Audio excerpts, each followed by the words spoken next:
continua a nossa corrente de oração.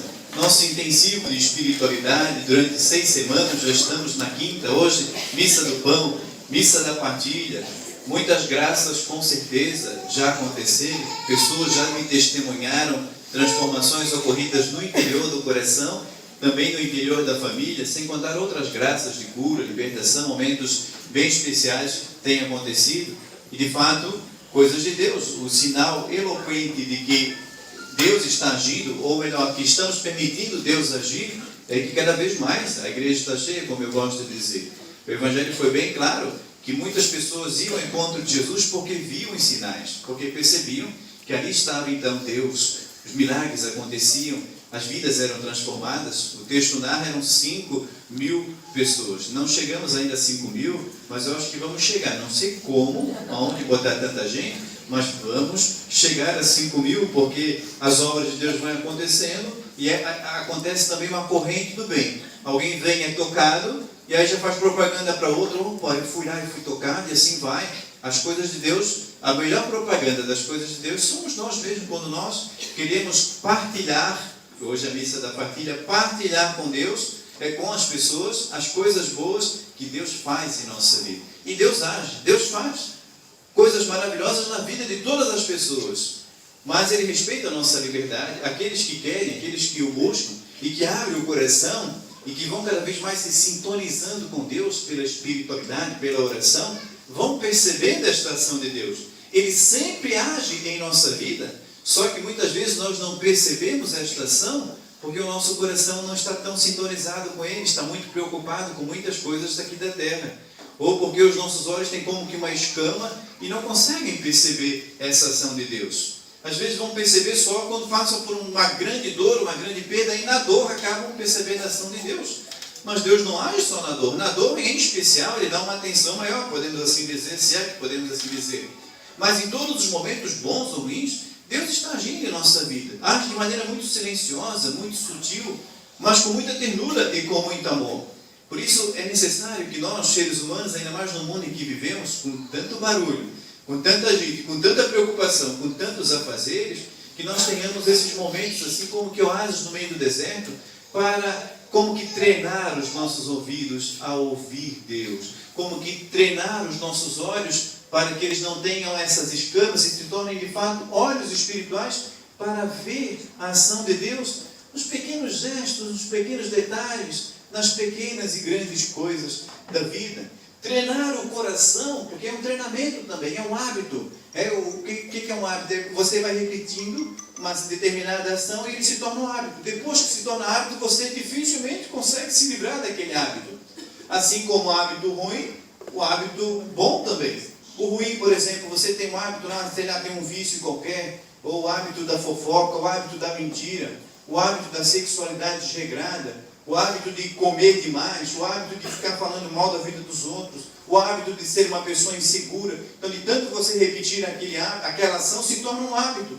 Aí é dificílimo, se você já incorporou aquele hábito, o hábito de determinado vício, o hábito de falar mal dos outros, esses todos que eu citei, para tirar da vida é um trabalho de gramado, né? Por isso a importância da espiritualidade, para treinar o coração, treinar a mente, treinar nossas atitudes, para transformar aquele hábito ruim no hábito bom.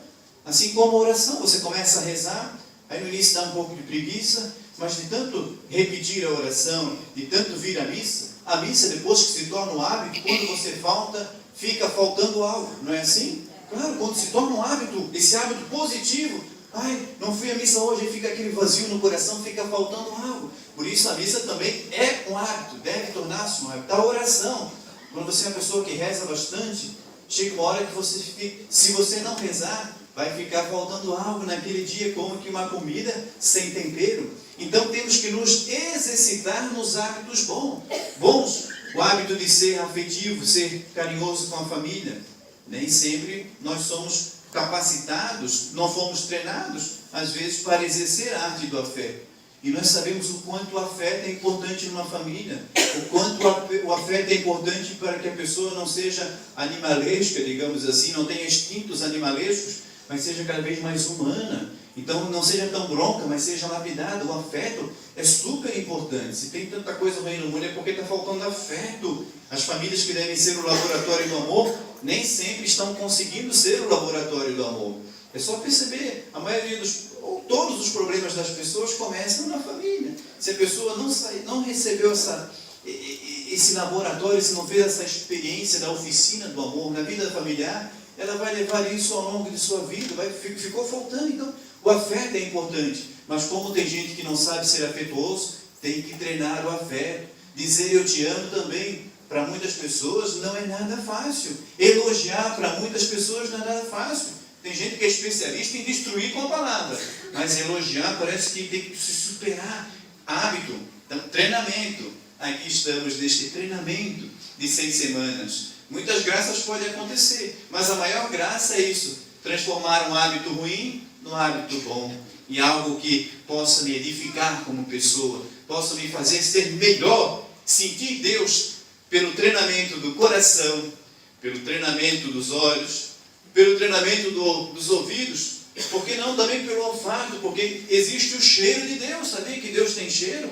Sim, se nós treinarmos pela espiritualidade, dá para sentir a presença de Deus pelo cheiro. Quantas pessoas me narram que já sentiram, às vezes, no momento de oração, cheiro de rosas, cheiro disso, cheiro daquilo. O céu se manifesta de diversas formas, seja pelo olhar, seja pela audição, pelo tato também. É possível tocar em Deus, Pai? É possível. Às vezes vocês, mais do que isso, é possível sentir o toque de Deus em nosso corpo, acima de tudo em nossa alma, e assim por diante. Pois bem, nós aqui estamos nesse treinamento da vida familiar, treinamento da espiritualidade, treinamento da afetividade, investindo em espiritualidade. Como professor está Deus. Deus é o nosso professor. Quando nós sentamos neste banco de escola, que é a sua casa, Ele dá a instrução certa.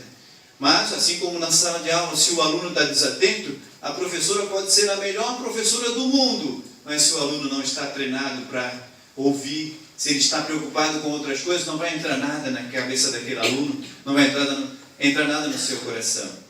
Mas se a criança está ali, concentrada, a criança, o jovem, seja quem for, prestando atenção, aquilo que o professor fala entra no coração e pode fazer toda a diferença em sua vida. Da mesma forma, nessa escola de espiritualidade, Deus fala, se estivermos atentos, se estivermos aqui neste espaço, de coração aberto, de corpo e alma, Ele vai fazer a diferença em nossa vida. Diz que certa vez um homem estava bastante triste com sua família. De tão triste, bebia direto, caiu no alcoolismo. Estava com um quadro depressivo até mesmo, porque a minha família está toda desequilibrada. Olhava para a esposa vivia de mau humor, reclamando dele, chamando ele de bebum, xingando todo mundo. Olhava para a filha mais nova na prostituição, o filho mais novo na droga, maconha, cocaína, tudo que possa imaginar, filho todo perdido, a menina sempre com roupas extravagantes. A sogra era um peso na vida dele, vivia com a língua do tamanho do mundo, morava com ele ainda para ajudar a família daquele homem. Totalmente fora do equilíbrio. Não era um lugar onde ele gostava de chegar em casa, ele preferia ficar no bar. Aí chegou uma hora que ele viu a família indo por água abaixo, faltando tudo o que estava faltando lá nas bodas de Caná, como eu falei no primeiro dia. Aí ele, inconformado, foi lá, viu um mosteiro na cidade dele, foi lá no mosteiro falar com o monge orientador espiritual e disse para o monge, está tudo errado na minha vida, a minha família é toda desequilibrada, eu sou até alcoólatra, eu tenho que beber para esquecer os meus problemas, a minha mulher é um horror, a minha sogra é um horror, a minha filha é prostituta, o meu filho droga, está tudo fora do equilíbrio, não sei o que vai dar. Aí o monge, mas o que eu faço, seu monge? Volta para casa. Uma das pessoas da tua casa é Jesus disfarçado. Aí o cara deu uma gargalhada, imagina se Jesus vai ser o meu filho drogado. A minha sogra, nem pensar, seria um escândalo pensar. Aí o monge insistiu, não. Uma das pessoas da tua família é Jesus disfarçado. Aí o cara foi para casa, aí fez uma reunião familiar, vem todo mundo aqui. O monge me falou que um de nós é Jesus. Aí a sogra já disse, só que faltava ser tu, meu desse. Não tem jeito. Tá maluco esse monge? Aí a mulher já disse, é impossível. Aí o marido já entrou com, de fato não é, porque não pode ser uma sogra com uma língua desse tamanho venenosa, não tem como. Aí o filho drogado diz, será que Jesus tem um baseado? Aí não teve jeito, aí o cara saiu arrasado, voltou novamente no monge e disse para o monge, não teve jeito, Jesus não está lá em casa, não, um de vocês é Jesus.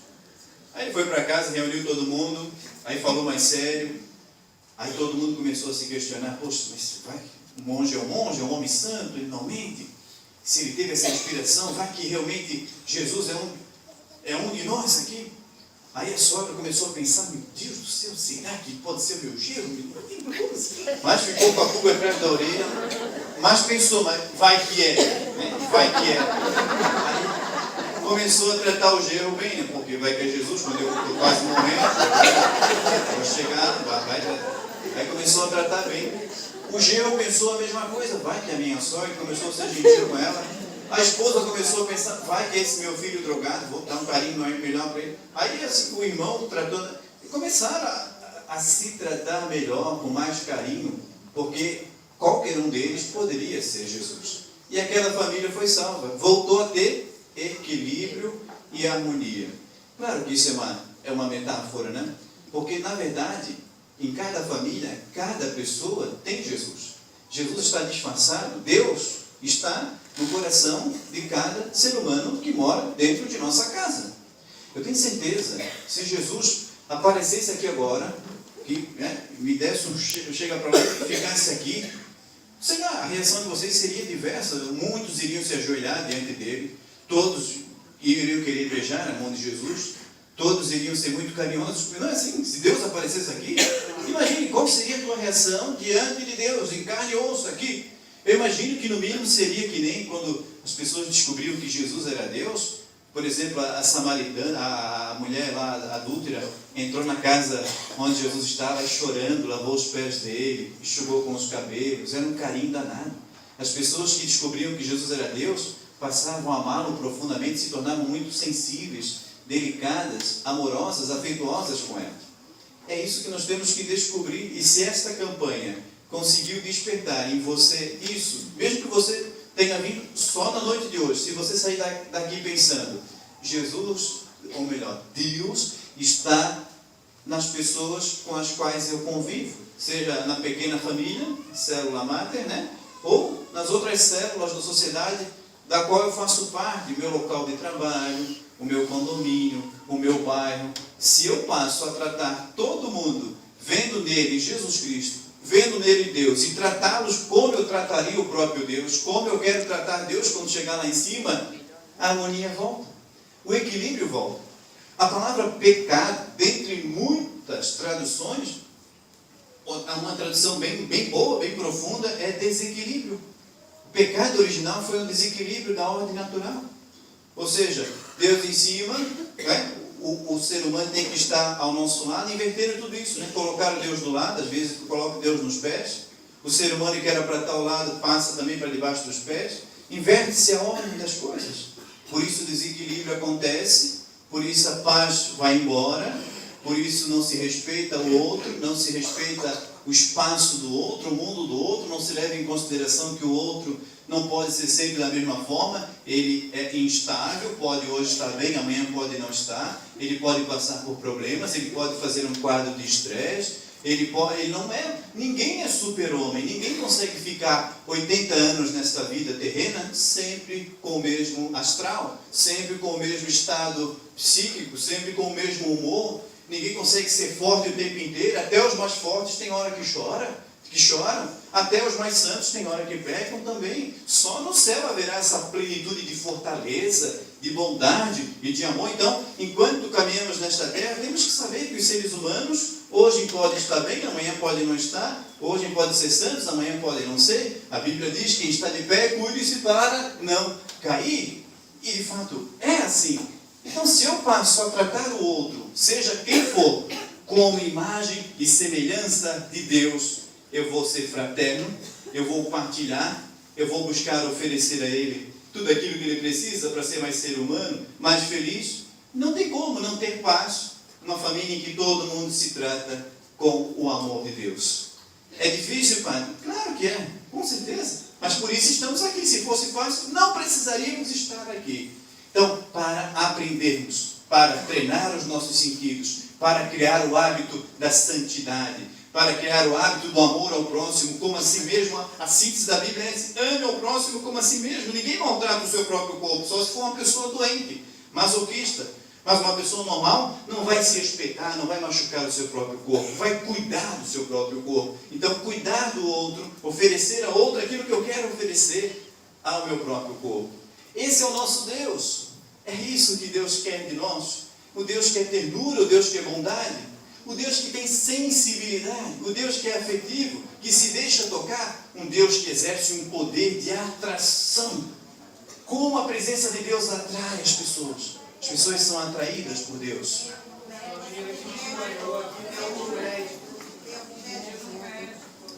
Tem alguém na área da saúde, algum enfermeiro, dá uma atenção lá atrás. Vamos dar alimento a estas pessoas. E certamente a maioria é pobre, caminhou centenas de quilômetros para chegar lá. E a sensibilidade de Deus essa não quer que ninguém passe fome. Naquele momento era fome material, fome de alimento mesmo material. Mas hoje, mais do que o material também, Deus quer saciar a fome de todos os seus filhos. Mas por que tem tanta gente passando fome no mundo? Porque não existe partilha.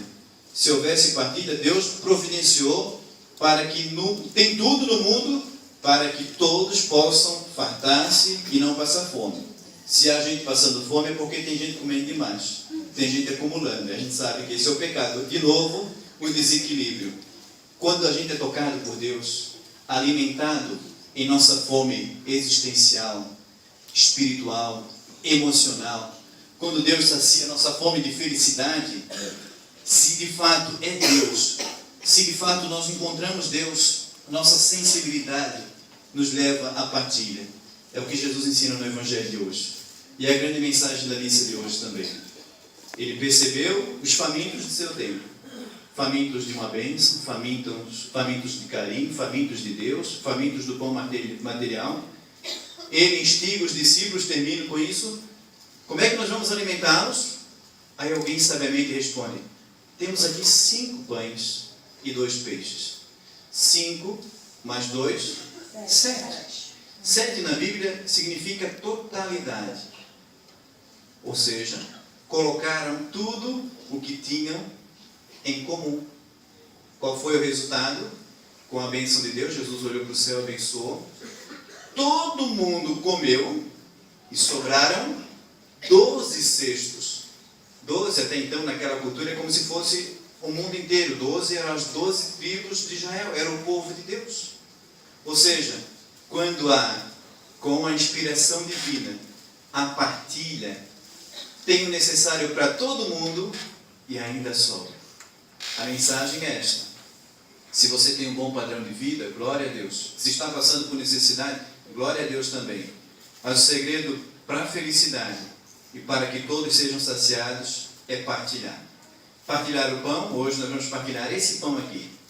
Mas você vai levar para casa, você pode ingerir, pode comer. E quando comer, peça isso a Deus. Deus, que eu não seja uma pessoa egoísta, que eu não pense só em mim mesmo, que eu não seja uma pessoa apegada, usura, mas que eu saiba partilhar. A irmã Idelgades falava ontem, né? Dessa vida não vamos levar nada, minha gente. Nós somos cuidadores de tudo. Tudo que nós temos não nos pertence, pertence a Deus. Nós somos administradores das coisas de Deus. Então, para cuidar com todo carinho. Se você tem um carro, cuide do seu carro. Tem uma casa, cuide do seu carro. Se tem dinheiro, cuide do seu dinheiro. Se tem roupa, cuide da sua roupa. Seja zeloso, sim, mas não seja apegado. Não seja escravo dessas coisas, das coisas materiais. E se tem alguém necessitado, partilhe. Partilhe. A Bíblia mostra que quanto mais a gente é uma fonte, quanto mais água tira, mais água sai. Quanto mais você partilha, mais você vai ter. Há mais alegria em dar do que receber. Partilhe as coisas materiais. Não seja uma pessoa mão de vaca, mão fechada, que atravessa a Baía da Guanabara com farinha na mão e não molha a farinha. Ou aquele que tem um escorpião no bolso, não bota a mão no bolso para ajudar ninguém. E aqui eu não estou fazendo aqueles discursos para pedir dinheiro. Não é. Partilhe com aqueles que necessitam. Tenha sensibilidade. está precisando, eu posso, vou ajudar, ou quem sabe até dar da minha pobreza, e quanto mais a gente partilha, mais a gente tem. Mas não só o pão material, que às vezes tem gente que dá tudo para os filhos, dá tudo para a esposa, para o esposo, não deixa faltar nada materialmente falando, comida na mesa de sobra, mas não percebe a fome que o outro tem de carinho, de atenção e da presença. Todo mundo conhece aquela história rapidamente, né? Da criança que escreve: eu gostaria de ser a televisão. Televisão por quê? Porque os meus pais ficam olhando o tempo inteiro para a televisão e não olham para mim. Isso é fato, né? Isso não é historinha, é fato. Então, esse saciar, este partilhar, este levar este pão hoje para dentro de nossa casa, na verdade é um compromisso. Eu olho para o pão e lembro, eu tenho que ser pão para o meu irmão. Eu tenho que ser pão para minha esposa, para o meu esposo, para o meu filho. Eu tenho que me repartir o meu tempo, a minha atenção, o meu sorriso, minha paciência, minha tolerância, minha superação. É um bom hábito partilhar. Você que nunca lembra de ajudar ninguém, a partir de hoje lembre: eu vou me treinar, eu vou ajudar, eu vou ser mais solidário, eu vou dar a minha contribuição para que o mundo seja melhor, começando pelo meu mundo doméstico, a minha casa.